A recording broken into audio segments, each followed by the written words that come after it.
நாட்டில் இருக்கக்கூடிய மக்களுக்கு அவர்களுக்கான தொழில் வாய்ப்புகளை ஏற்படுத்தி கொடுக்க வேண்டியது ஒரு அரசாங்கத்துடைய கடமை. அதுதான் ஒரு அரசாங்கத்துடைய மிக பிரதானமான வேலையும் கூட.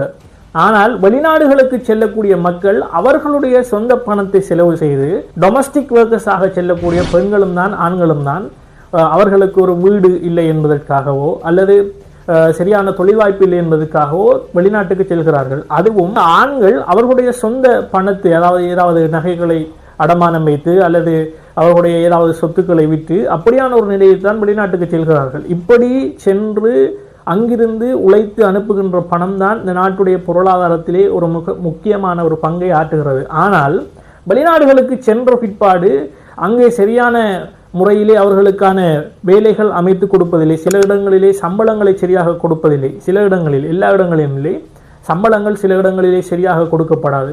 சில இடங்களிலே 12 தொடக்கம் 14 மணித்தியாலங்கள் வேலைகள் இருக்கும். சில இடங்களிலே பார்த்தால் அந்த ஒரு 10-20 பேரை சேர்த்து ஒரு சின்ன ஒரு ரூமிலே போடுவார்கள். அதாவது சரியான அக்கமடேஷன் ஃபெசிலிட்டிஸ் அவங்களுக்கு செய்து கொடுக்கப்படாது. இப்படி பல்வேறுபட்ட ஒரு இடங்கள், சில இடங்களில் வந்து வேலை கஷ்டம்னு சொன்னாலும் அதை மாற்றி கொடுப்பதற்கான வசதிகள் கூட இல்லை. காரணமாக எக்ஸுங்கிற ஒரு நபர் ஒருவர்கிட்ட வேலைக்கு போறார் என்று சொன்னால் 2 வருடத்துக்கு அவர் ஒரு அடிமையை போல் அவருக்கு ஒரு சில இடங்களிலே நல்லவர்கள் கிடைப்பதுண்டு. ஆனால் பெரும்பாலான இடங்களிலே ஒரு அடிமையை போல 2 வருடங்களுக்கு அவர் வேலை செய்ய வேண்டும். 2 வருடங்கள் அந்த ஒர்க்கிங் கண்ட்ராக்ட் பீரியட் முடிந்தாலும் கூட வேறு ஒரு இடத்துக்கு மாறி சென்று வேலை செய்வதற்கான வசதி அந்த பொஸ் வந்து நினைத்தால்தான் அது கிடைக்கும்.